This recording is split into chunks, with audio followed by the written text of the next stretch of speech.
All right, I'm Shakayla Smith Arian, and today I will be presenting on respiratory diseases in the pediatric population. Like I said, I'll be discussing respiratory diseases, specifically distress and specific interventions to educate and help individuals with children diagnosed with respiratory diseases recognize symptoms and intervene accordingly.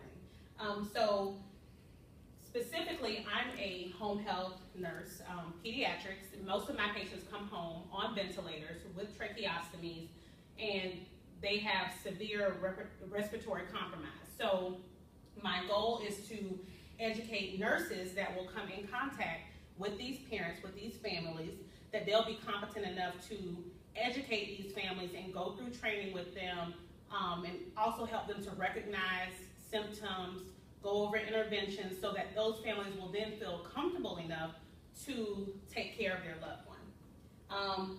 Also, medication use, the appropriate use of a rescue inhaler, nebulizer, specific things that will help prevent further respiratory compromise. And I'll explain more what I mean about further, because we have a lot of pediatric population that end up back in the emergency room due to respiratory issues that could be prevented at home had parents or family members had the appropriate training. According to Healthy People 2020 statistical data, 132.8 ED visits per 10,000 children under the age of 5 years with asthma occurred between 2005 and 2007.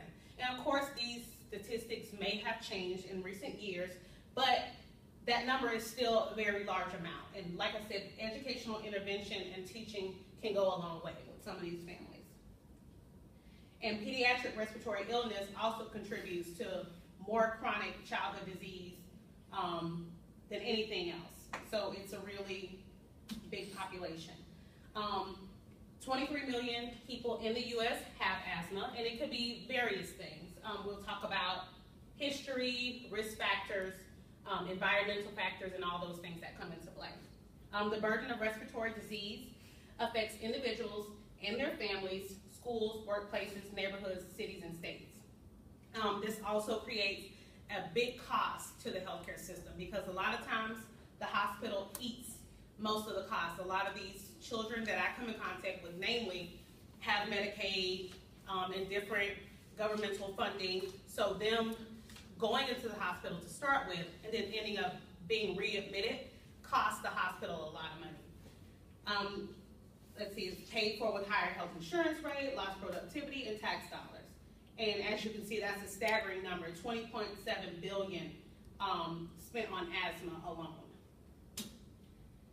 The goal of Healthy People 2020 is to promote respiratory health through better prevention, detection, treatment, education, and efforts. So again, teaching can go a long way with families when their child is battling respiratory diseases. A lot of risk factors include, as I spoke about earlier, inheritance, having family members or parents, specifically parents or siblings with asthma or respiratory diseases, increases your chances. Exposure to irritants and allergens, respiratory infections in childhood, mothers who have preterm birth, and mothers who are obese or overweight. I read an article about obesity contributing to, obesity during pregnancy, contributing to respiratory diseases in children.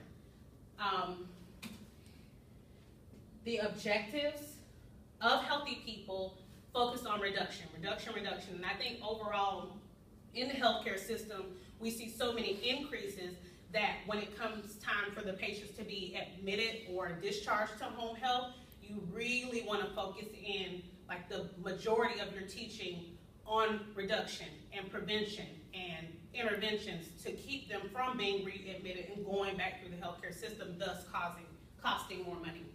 So reduce asthma deaths among children and adults, reduce hospitalizations, reduce emergency visits, and increase the proportions of persons with current asthma who receive appropriate asthma care according to the National Asthma Education and Prevention Program. So again, a lot of it is based on teaching and intervening when we see that there's a problem or a trend. So the target population, and I won't read all this little blurb, but we all know asthma is not race, gender specific or age specific, but it is a problem, and it does cost our hospitals a lot of money. Pediatrics in particular contributes to more chronic childhood disease, and asthma is the most important focus of public health initiatives in developed countries. So the United States, which I thought was really funny, ranked second in asthma, only second to pneumonia is the most common preventable cause of childhood hospitalizations. So I thought that was funny, like of all the things that children can be hospitalized for, asthma is like number 2 on the list. So what can we do to prevent this? I recently had a family member, well, a friend of a family member that passed away from an asthma attack, and he was an adult.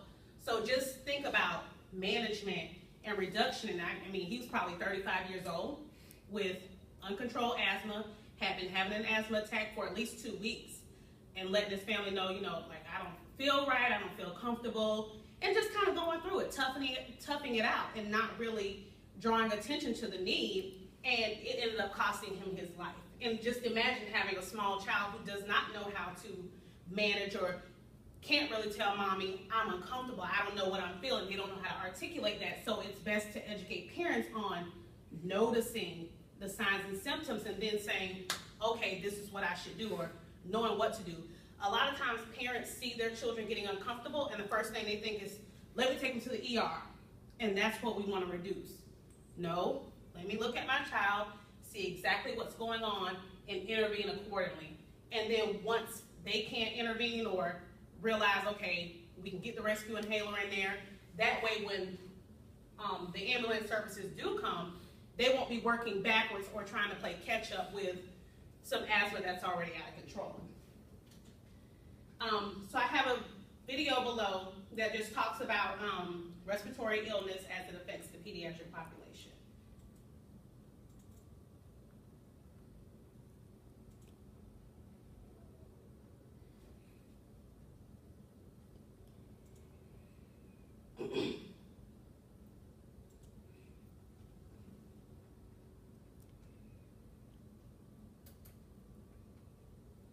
These issues can be due to infection, allergy, trauma, or congenital anomalies. Whatever the cause, if distress is not properly identified and treated, respiratory failure and even cardiopulmonary arrest can follow. Because of their much smaller airways and other anatomic and physiologic factors, neonates, infants, toddlers, and small children are at great risk for developing respiratory distress. Therefore, accurate assessment of respiratory status is one of the key skills needed by nurses caring for pediatric patients. The respiratory system of the pediatric patient is different from an adult's in several crucial ways, and all these tend to make the infant or child more susceptible to distress. First, the nasal passages are small and easily obstructed.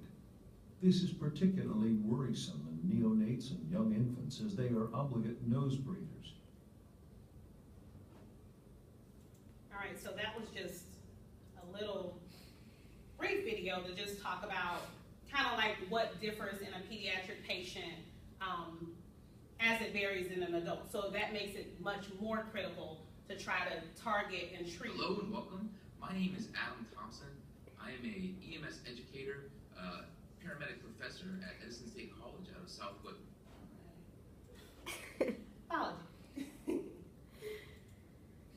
He wants to keep talking.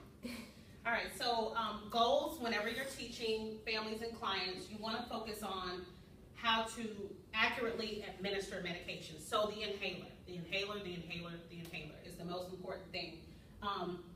How to communicate with their primary care provider, the office nurse, different resources that they have. Like, let them know it's okay. Don't be afraid to pick up the phone and call. Don't worry that you're going to be a nagging parent, or don't worry that you're going to ask too many questions, because it's never too many questions when your child's life is in jeopardy. Also, how to recognize signs and symptoms and intervene, as I spoke about before. How to identify modifiable risks. There are a lot of things that can be prevented. If you know a parent who smokes, encourage them. No, you don't have to quit smoking. That's your personal choice. But if you are going to smoke and you're going to handle your child, it's best that you wash your hands after smoking. And for fellows, for most people, I would change my top so that smoke, or they're still not inhaling that as you're holding the baby or you're holding the child, because that can be, secondhand smoke is still an issue.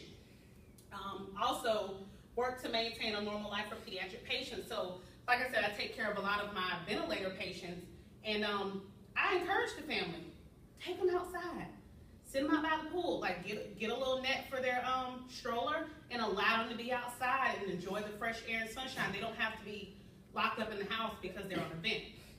Take the proper precautions. Go ahead and plan your day. If you want to take them to the park, go a day before, look at the area, see what stuff you need to bring. Always have backup equipment, and just let them enjoy life. Objectives that you could probably work on is, I would do drills and teaching, so showing them how to use an inhaler. Also, identifying signs and symptoms, showing them a video. A lot of people are very visual, so giving them an example or showing them videos or pictures would work very efficiently especially for non-Spanish speaking clients.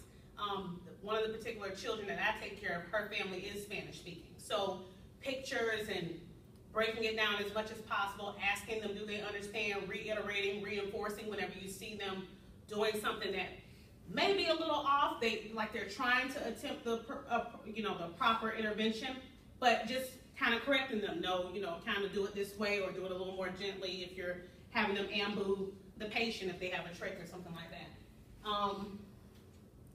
And then I have my references. I have this sheet that kind of goes over the key signs of, and I'm going to come on this side, key signs that you're going to look for when identifying respiratory distress. And we went over this in nursing school. It's pretty self-explanatory, but for children, like they said, their airway is smaller, so you have a lot more to worry about. So seeing if they're retracting, using accessory muscles, you can tell when a person is uncomfortable, whether they're like, you can visibly see the child doing that because they're trying to get air from somewhere. Most of them are nose and mouth breathers. So if the air is restricted in any way, you will see that visible work of breathing. Inability to speak. A child that normally cries is just trying to get that air in by any means necessary. Inability to lie flat, so a child trying to sit up. Sweating, being restless or agitated. So that's the first thing you'll notice on a baby, besides their work of breathing, is they begin to cry. They're visibly agitated. 3 signs of imminent respiratory distress: decreased level of consciousness. If that baby's lethargic, a baby that normally plays, or a child that's normally active and they're just lethargic, something's wrong. That's not their baseline, something's wrong. Inability to maintain respiratory effort.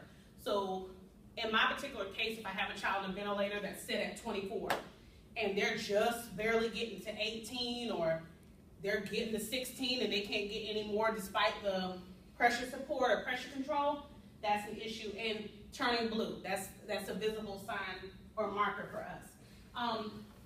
Down here, it just talks about average respiratory rates for a child. As you can see, newborns and infants, up to 6 months, it's really rapid. That's to be expected. It's a little higher than normal. And then as you can see, it goes down as they get older. But your baby should be here. But if they're in the 80s and 90s, and you're visibly seeing that work of breathing, then you need to intervene. Let's see, assessing respiratory rate. A lot of people kind of glance at a patient, but don't really take a thorough look at them. So for children, I would put my hand on their stomach just to kind of get a feel for what's going on. And then also letting the parents know how to use the inhaler with the spacer. For most times with kids, you're gonna use a spacer. You're not gonna use a straight up inhaler because they don't really know how to do that. So a spacer is the most effective, and depending on the medications, you wanna rinse their mouth out afterwards. For babies who can't do that whole swallow and spit stuff, you can do a little swab in there and clean their mouth out just to get that medication off their tongue. So, anybody have any questions? I was gonna go through some different drills and stuff, but I'll just send you guys an email with, I found a couple cool videos on YouTube that kind of go over just going through different respiratory drills, how to insert a trach, once that child decannulates for whatever reason. But mainly, you wanna focus on prevention with your parents. If you could just take a minute and grab a sheet of paper, and I can grab you a sheet of paper and do the presentation evaluation, and just answer those questions, rate it on a 1 to 5.